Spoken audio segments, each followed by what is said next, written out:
ഭാരതീയ ജനാധിപത്യത്തിൻ്റെ നെടുന്തൂണാണ് ഓരോ പൗരൻ്റെയും വോട്ടവകാശം. ഈ അവകാശം വിനിയോഗിക്കണമെങ്കിൽ നാം ഉറപ്പായും വോട്ടർ പട്ടികയിൽ ഇടം നേടിയിരിക്കണം. ഇപ്പോഴിതാ കേരളീയ പൊതുസമൂഹത്തിന് മുന്നിൽ ഒരു സുപ്രധാന പ്രക്രിയ എത്തിയിരിക്കുന്നു. വോട്ടർ പട്ടികയുടെ SIR. ഇത് പുതിയ അല്ലെങ്കിൽ കൂടുതൽ കൃത്യതയുള്ള ഒരു പട്ടിക രൂപീകരിക്കുന്നതിനുള്ള നിർണായക നടപടിയാണ്. ഇനി വോട്ട് ചെയ്യാൻ നിങ്ങളുടെ പേര് ഈ പുതിയ പട്ടികയിൽ ഉൾപ്പെടുത്തേണ്ടതുണ്ട്.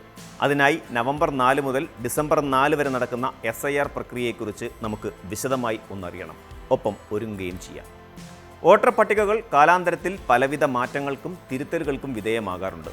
എന്നാൽ കാലഹരണപ്പെട്ടതോ ഇരട്ടിപ്പുകളുള്ളതോ കൃത്യതയില്ലാത്തതോ ആയ പേരുകൾ പട്ടികയുടെ വിശ്വാസ്യതയെ ബാധിക്കും. ഈ സാഹചര്യത്തിലാണ് തെരഞ്ഞെടുപ്പ് കമ്മീഷൻ പട്ടികയെ അടിമുടി ശുദ്ധീകരിക്കുന്ന ഒരു സർജിക്കൽ സ്ട്രൈക്ക് എന്ന നിലയിൽ SIR പ്രക്രിയയ്ക്ക് തുടക്കമിടുന്നത്. ഇതിലൂടെ ഓരോ പൗരൻ്റെയും വോട്ടവകാശം അതിൻ്റെ പൂർണ്ണമായ അർത്ഥത്തിൽ ഉറപ്പിക്കാൻ സാധിക്കുന്നു. ഈ പ്രക്രിയയുടെ പ്രത്യേകത ബൂത്ത് ലെവൽ ഓഫീസർമാർ, അതായത് BLOമാർ വീടുകൾ തോറും എത്തുന്നു എന്നതാണ്.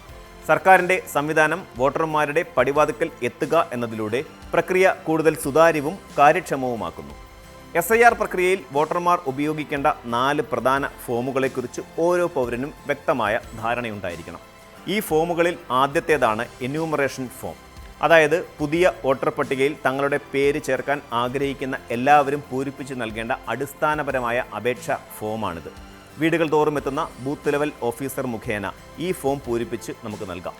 രണ്ടാമത്തെ സുപ്രധാന ഫോമാണ് ഫോം 6. SIR പ്രക്രിയ പൂർത്തിയാക്കി കരട് വോട്ടർ പട്ടിക പ്രസിദ്ധീകരിച്ച ശേഷം പുതിയ വോട്ടർമാരെ പട്ടികയിൽ ചേർക്കുന്നതിനോ SIR പ്രക്രിയയിൽ പേര് ചേർക്കാൻ വിട്ടുപോയവർക്ക് വീണ്ടും അവസരം ലഭിക്കുമ്പോൾ അപേക്ഷിക്കുന്നതിനോ ഈ ഫോം ഉപയോഗിക്കുന്നു. വിദേശത്തുള്ള ഇന്ത്യക്കാർക്കും വോട്ടർ പട്ടികയിൽ പേര് ചേർക്കാൻ ഈ ഫോമാണ് ഉപയോഗിക്കേണ്ടത്.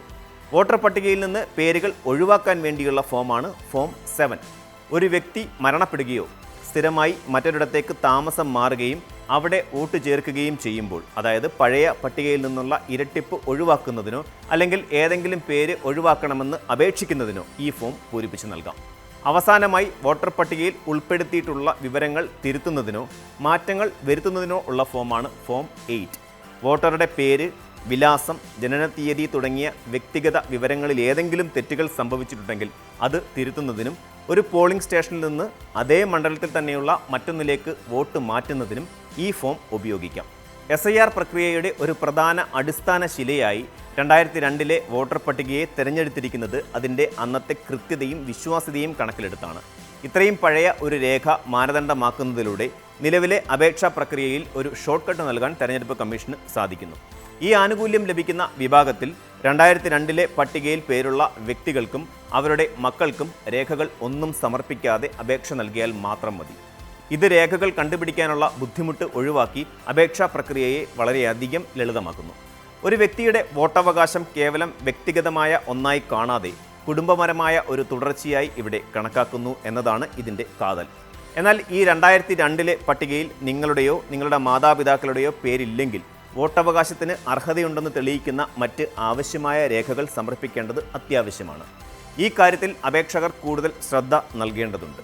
2002 വോട്ടർ പട്ടികയിൽ സ്വന്തം പേരോ മാതാപിതാക്കളുടെ പേരോ ഇല്ലാത്ത പക്ഷം വോട്ടവകാശത്തിന് അർഹതയുണ്ടെന്ന് തെളിയിക്കുന്നതിനായി തെരഞ്ഞെടുപ്പ് കമ്മീഷൻ നിർദ്ദേശിച്ചിട്ടുള്ള രേഖകൾ നിർബന്ധമായും സമർപ്പിക്കണം. ഇത് ജനനത്തീയതിയുടെ അടിസ്ഥാനത്തിൽ 3 വിഭാഗങ്ങളിലായാണ് തരംതിരിച്ചിരിക്കുന്നത്. ആദ്യമായി 1987 ജൂലൈ 1 മുമ്പ് ജനിച്ചവർക്ക് അവരുടെ ജനനത്തീയതിയും സ്ഥലവും തെളിയിക്കുന്ന ഏതെങ്കിലും ഒരു രേഖ മാത്രം മതിയാകും. എന്നാൽ 1987 ജൂലൈ 1 2004 ഡിസംബർ 2 ഇടയിൽ ജനിച്ചവർ സ്വന്തം ജനനത്തീയതിയും സ്ഥലവും തെളിയിക്കുന്ന രേഖകൾക്കൊപ്പം മാതാപിതാക്കളിൽ ഏതെങ്കിലും ഒരാളുടെ ജനനത്തീയതിയും സ്ഥലവും തെളിയിക്കുന്ന രേഖകൾ കൂടി ഹാജരാക്കണം. ഇത് മാതാപിതാക്കളുടെ പൗരത്വം സംബന്ധിച്ച കാര്യങ്ങളിൽ വ്യക്തത വരുത്തുന്നതിന് സഹായിക്കുന്നു. അവസാനമായി 2004 ഡിസംബർ 2 ശേഷം ജനിച്ചവർക്ക് സ്വന്തം ജനനത്തീയതിയും സ്ഥലവും തെളിയിക്കുന്ന രേഖകൾക്കൊപ്പം മാതാപിതാക്കൾ 2 പേരുടെയും ജനനത്തീയതിയും സ്ഥലവും തെളിയിക്കുന്ന രേഖകൾ സമർപ്പിക്കേണ്ടത് അത്യാവശ്യമാണ്. ഇളയ തലമുറയ്ക്ക് കൂടുതൽ കർശനമായ മാനദണ്ഡം പാലിക്കേണ്ടതുണ്ട് എന്ന് ഇത് സൂചിപ്പിക്കുന്നു. ഈ ആവശ്യങ്ങൾക്കായി ജനന certificate, passport, school certificate, Aadhaar തുടങ്ങിയ 12 അംഗീകൃത രേഖകളിൽ ഏതെങ്കിലും ഒന്നോ അതിലധികമോ സമർപ്പിക്കേണ്ടതാണ്. നിലവിൽ നവംബർ 4 മുതൽ ഡിസംബർ 4 വരെ നടക്കുന്ന SIR പ്രക്രിയയുടെ ഭാഗമായി 2025 ഒക്ടോബർ 27 വരെയുള്ള വോട്ടർ പട്ടികയിൽ പേരുള്ളവരെയാണ് പ്രധാനമായും ഉൾപ്പെടുത്തി പരിഗണിക്കുന്നത്. എന്നാൽ ഈ സമയപരിധിക്കുള്ളിൽ പേരുള്ളവരുടെ പട്ടികയിൽ ഉൾപ്പെടാത്തവർ ഒട്ടും ആശങ്കപ്പെടേണ്ടതില്ല. വിദേശത്തുള്ള ഇന്ത്യക്കാർ, അതുപോലെ നിലവിലെ SIR പ്രക്രിയയിൽ പേര് ചേർക്കാൻ വിട്ടുപോയവർ, അതുപോലെ പുതിയ വോട്ടർമാരാകാൻ അർഹതയുള്ളവർ എന്നിവരെല്ലാം ഡിസംബർ 9 കരട് വോട്ടർ പട്ടിക പ്രസിദ്ധീകരിച്ച ശേഷം വീണ്ടും അവസരമുണ്ടാകും. ഈ വിഭാഗത്തിലുള്ളവർ ഫോം 6 ഉപയോഗിച്ച് വോട്ടർ പട്ടികയിൽ പേര് ചേർക്കാൻ അപേക്ഷ നൽകണം. ഒരു കാരണവശാലും ഈ അവസരം പാഴാക്കരുത് എന്ന ശക്തമായ മുന്നറിയിപ്പും അധികൃതർ നൽകുന്നു. പിന്നീടാകാം എന്ന് ചിന്തിക്കുന്നത് ഭാവിയിൽ വലിയ ബുദ്ധിമുട്ടുകൾക്ക് കാരണമാകും. കാരണം വർഷങ്ങൾക്ക് ശേഷം അടുത്തൊരു SIR പ്രക്രിയ ഉണ്ടാകുമ്പോൾ ഉണ്ടായേക്കാവുന്ന സങ്കീർണതകൾ ചിലപ്പോൾ വലുതായിരിക്കും.